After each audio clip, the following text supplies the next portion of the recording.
দেশের প্রধানমন্ত্রীর প্রতি প্রত্যেক নাগরিকের শ্রদ্ধা এবং ভক্তি থাকা স্বাভাবিক।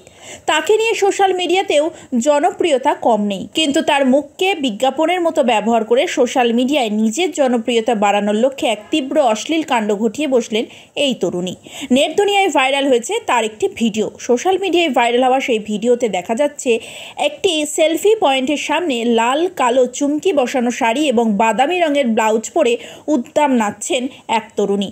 নাচের চেয়ে তার দেহাংশ প্রদর্শনের উদ্দেশ্যই বেশি বলেই মনে করা হচ্ছে। মুখভঙ্গিতে চোখে পড়ছে যৌন উষ্ণতার ছটা।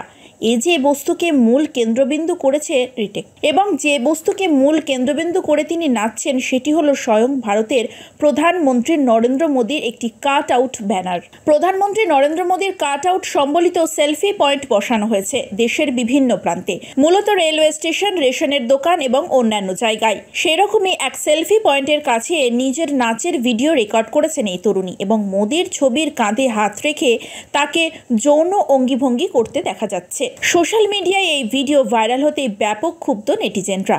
দেশের প্রধানমন্ত্রীর প্রতি এমন ধরনের অশ্লীলতা প্রদর্শনকে তীব্র অসম্মানজনক এবং ঘৃণ্য রুচিপূর্ণ বলেই মন্তব্য করেছেন অনেকে।